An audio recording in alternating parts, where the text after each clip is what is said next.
It is amazing though, even after all that like SEC FUD bullshit, that like you look at our volume levels and we're still above Avalanche and Solana and shit and Phantom. Like those are real vapor chains, man. Like Pulse Chain's got all this bullshit FUD going on, and we're still a top number nine, just behind ZK Sync and Base. Not bad for the We first ain't going nowhere. Let's go. I want to hear some of your fucking voices, dude. I see you typing all day. Let's hear it.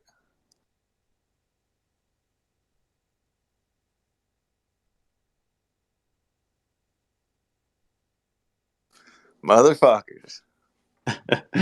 Nobody wants to chit chat today. This is crazy. We got some insane shit going on, and nobody wants to come up here and speak. Let's see. They ain't even here. They just fucking logged in. Fucking give us good numbers. Right. These are all NPCs. Oh, KEEF is here. Yo, what up, KEEF? Yo, what's goody, guys? How is everyone man, doing? thanks for joining. Yeah, what's up, man? Zach, I know. Oops, shit. Looks like you follow me. I gotta follow you back. I think Vinny. There's someone else that follows me out there. Yeah, Hexagon Prince can follow you back. Yeah, dude. Appreciate you letting me jump up, dude. I think, man, dude. I don't understand. I'm up like over a 2x on PDI right now. Sitting kind of pretty on it, and I was like, well, let me, this is right before the massive pump last week, right at like low 403, and I'll tell you what, that fucking thing goes to $1 one day, dude. I'm putting everything back into Richard Hart products. Like I made a move. Some would say de-risk, some would say degen. Took some Pulse, swapped it in, took a substantial amount of Pulse X, swapped it in. I love Pulse X. I do. She's like my little side piece thing. She's great. It's like a 5-year thing. Like, okay, cool. I got a ton of that shit, so it's like, but I've been working on Pulse.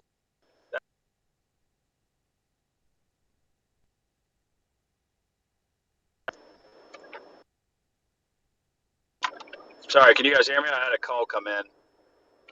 Yeah, I can hear you now. Uh-oh. Damn it. I can hear you now. The call. Hey, can you guys hear me? Yeah. Oh, I'm wrecked. I can't hear anybody. Yes. Sorry if I'm talking over anyone. Hey, I'm going to leave and come right back.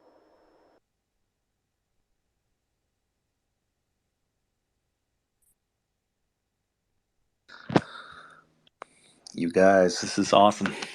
Let's see. I'm gonna check. Hey, question. KEEF just brought up a big, I guess something I've been thinking about. So what happens if it does peg to all of the debt, I guess, that it currently would have? Has anybody been looking at the bridge numbers?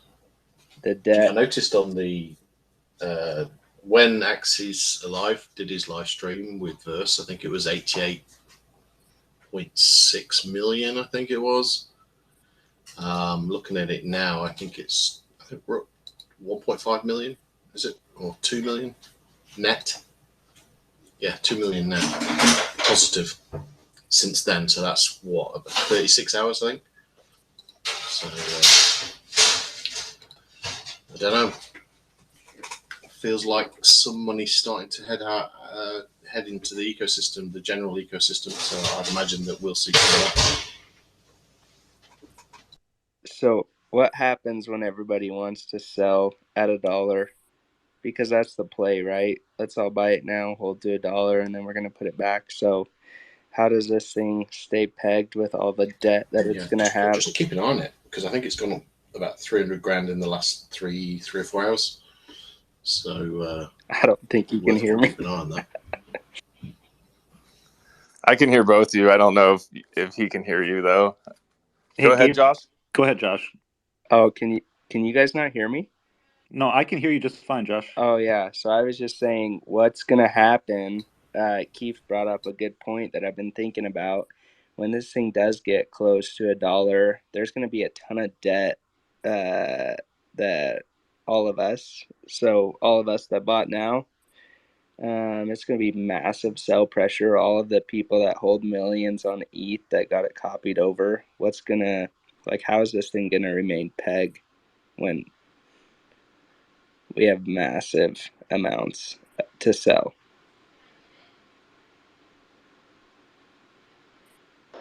I don't know that anyone has the answer It's a great per question. se. There's a lot of. Go ahead. Can you guys hear me?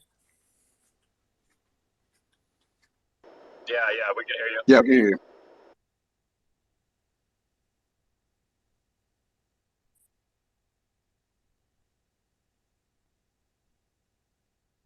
Yeah, I was just saying it's a damn good question, dude. You're basically going to have this event where everyone goes, okay, cool, we're millionaires now, let's all sell it, you know? So that's where I'm like, what There's going to be happens people there? selling it all the way up, though. Like, so people are not going to wait to $1, right? The normal person, it doesn't have like the strength to hold out for $1. When they see 50 grand in their bank account and they've never seen that much money in their bank account before, there's going to be a lot of people that are exiting. So that's going to happen the whole way up.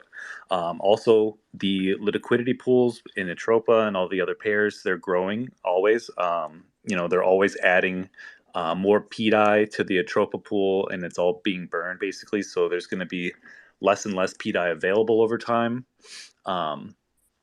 Also, the fact that these bots are working in the background, and what they're doing when there's a big sell, they're basically coming in and like reversing that pressure. Basically, that's what we're seeing on the charts right now.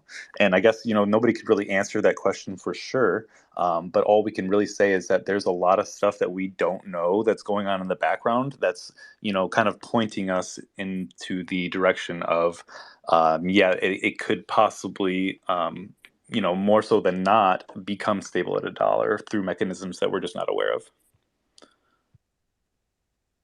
Here's some hopium. What happens if a certain address puts $1 billion in liquidity at 99 cents and $1 billion at 101?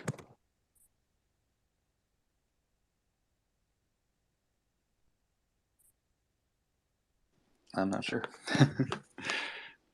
That's a pretty thick wall at $1, I'd say. Yeah, I mean, and that money could be used for a lot of things, like collateralization, boosting the PLS price, all types of different things that would, all just boost the PDI. Yeah, No expectations, but definitely hopium. that is interesting. So if supply is being burnt, are you guys seeing this as a deflationary, could moon way past $1 type thing, or does your gut tell you that you think it's going to stabilize eventually around $1 because that's what the market values die at? Right. Yeah. There's going to be like, if everybody agrees that that DAI is $1, there's going to be like arbitrage opportunities when it goes a bit over $1. People are going to sell it, and then people are going to buy it right back up. Obviously, when it goes down. But we do also have those bots that are going to help us along with that too. So all these things together, and with these like large liquidity pools that are building throughout the other pairs, I just think it's like we got 1, 2, 3, maybe 4 different kind of mechanisms that could possibly, help stabilize the price. And it's looking like what Atropa is doing, or whatever bots are associated with it, are type of like they're using some kind of algorithm, right? So we know that there's like different types of stable coins. Some are pegged to $1, and some are algorithmic. And that this definitely looks like it has some like algorithmic qualities to it. But yeah, actually, we have a few people that want to speak, and I do not have enough co-hosts, obviously. So I would like to see if anybody would co-host with me for a little while, so we can get some more speakers up here, if that's okay. I can, I'll drop down. You guys answer my questions, but thanks, man. Okay, thank you.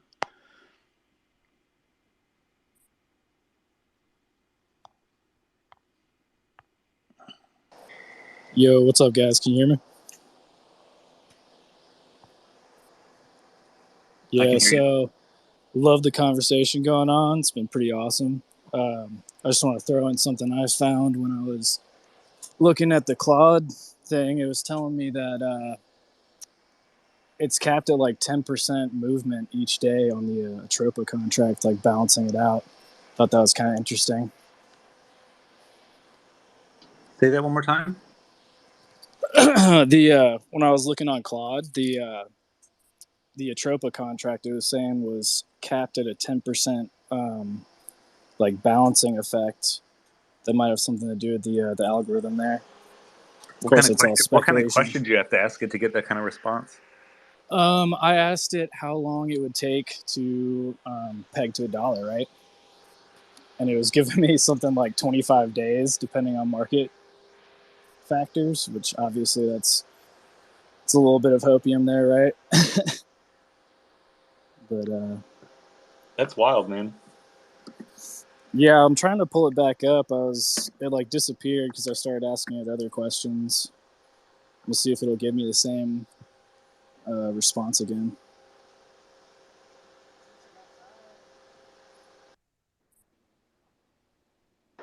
Yeah, it's that one video that somebody posted recently about Richard saying, he was interviewing somebody. The guy's like, yeah, PRCs, they're not going to have any value.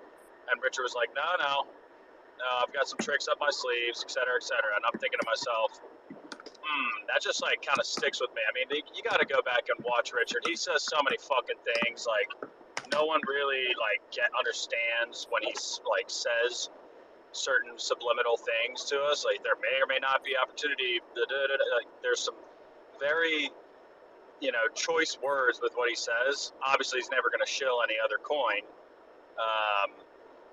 He tries to stick to his stuff, but I mean, he'll never admit if he was directly involved in this, and I don't expect him to be. I don't expect to hear anything from him on it ever. But who are the devs behind the scenes? Who is part of Richard's council?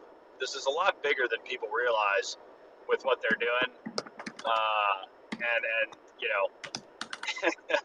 it'll just be very interesting to watch this all play out, and you do a little risk on, risk off kind of situation. You throw a little, at the wall. Now, obviously, nothing you can't afford to lose. But, in my mind, anything I can get a mad gain on and, rotate that, recycle it back into Pulse or even Hex for that matter, that's a win in my book, right? But you just got to think about, like, there are definitely things behind the scenes that are happening for a reason. The launch delay, we call it a delay. Maybe it was strategic, maybe it wasn't. The whole bridge clogging situation. If anyone thinks that was a mistake or an accident or a whoopsie, we made a boo-boo, or a V1 PulseX, V2 PulseX, no.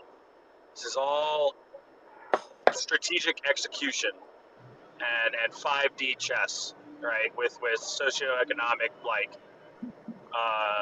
experiments, and so Richard wants the PRCs to have value, and he's figured out. He's already said, "I figured out a way to transfer value." He said that in a stream, and I don't remember the rest of the quote, but he figured out a way to transfer value, right? So you just got to think about, kind of like the deeper, bigger picture behind some of this stuff, and don't get too crazy. Don't put your full stack in, right? And traders get wrecked for sure, but if you know what you're doing, okay, fine. I mean, I would never recommend trading to any of my onboards, but this particular one happened to be a good trade because I could go back into Pulse for almost 3x my bag for what I put in 2 weeks ago, about 2 weeks ago, roughly. So, just something to kind of think about, and as we all kind of ride this journey, and I'm personally loving the lower PLS discounts right now. I hope we go lower. I hope we see that. What was it? Your 6 zeros? your I hope chain not. call? The fucking. Well, oh, dude. I mean, look, things are going to get worse before they get any better, for sure. I mean, the macro picture is looking bleak as well. Yes, sir. Yes, sir. So, like, we have more pain incoming, right? So brace yourselves for that. And these fucking COVID lockdowns and the bullshit that's coming in the fall, and then the fucking Carrington or false flag event that's going to happen. Something's going to happen, right? Another pandemic bullshit type thing. Yeah, they're trying. They're trying, dude. They're already it's already getting out. And then, like, all the other sheep are just asleep. And they're going to listen to whatever the fucking government TV fucking tells them. and I'm gonna start getting pissed off because I live with a fucking, not my girlfriend, soon to be fiance, but her mother. I love her. I love her mother to death. She's a great lady, right? We have a lot of fun. We go out, we party, we fun. Like, but she is a fucking Democrat, and she gets all bent out of shape the minute you start challenging anything that fucking Democratic Party or this current administration, puts out. It's like she's got an answer for this, that, and the other. It's like, I know it's going to be a problem. I'm warning them now. You're not going to catch me wearing a fucking mask. You're not going to stick me and jab me with any of your fucking dog shit. Okay?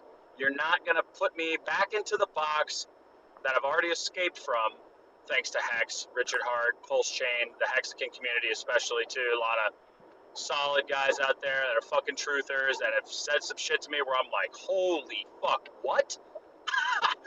Oh my god, I gotta go back and like rethink every goddamn thing I was ever fucking taught. Okay, because it's all a lie.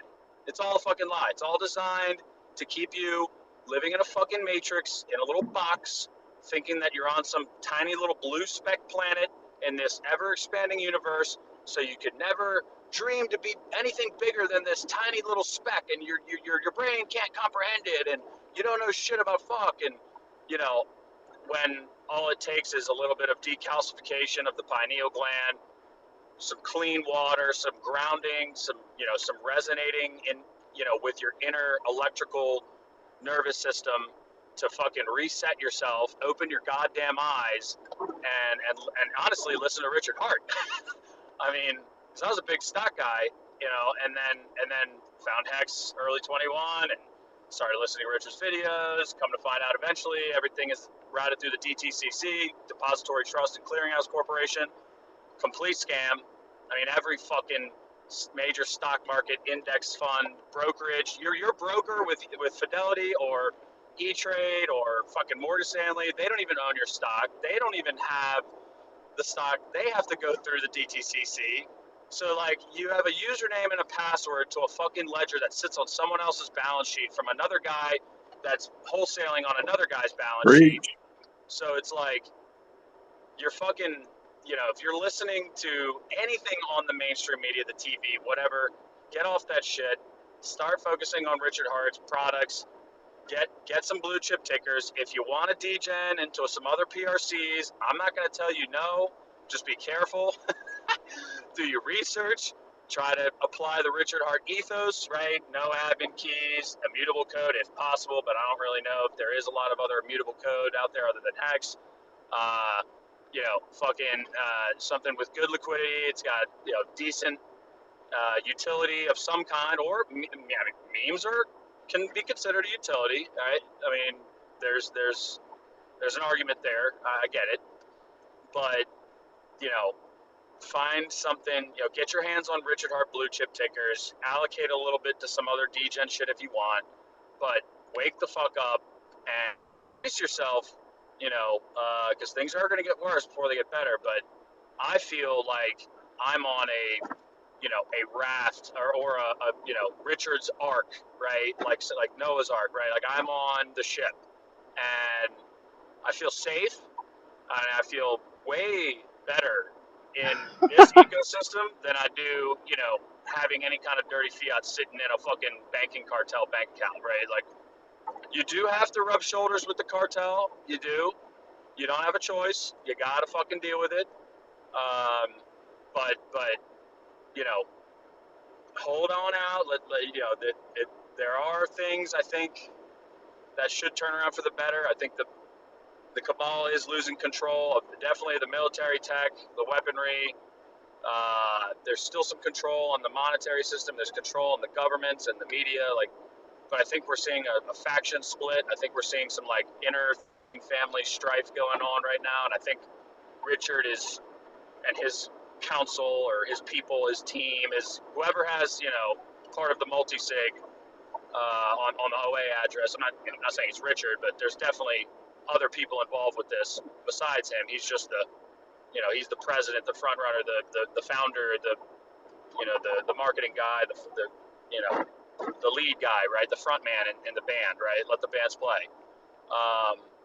So, go back, watch some of his videos, get involved with his tickers, and be careful with other tokens out there. And if PDI works out, hell yeah. But we know for a fact that layer ones tend to do the best, and then Dexes tend to do the second best, and then you can't really put Hex in any other category because it's kind of in its own category. But you stick to the vertical stack, and you have a 2 to 3 at least 2 to 3 year outlook. You're going to be just fine, right? So the only way they can kill the blockchain is to nuke the internet, and I doubt they're going to nuke the internet because that nukes themselves, right? Everybody, even the cabal, the deep state, whatever, 13 families, they also rely on the internet, right? So I doubt that we'll see like a complete nuking of the blockchain itself. So yeah. But anyway, that's my rant. Cool. Appreciate it. Thanks for letting me shill Richard Hart shit. Super sick rant, dude. All I had some facts. questions. I had a question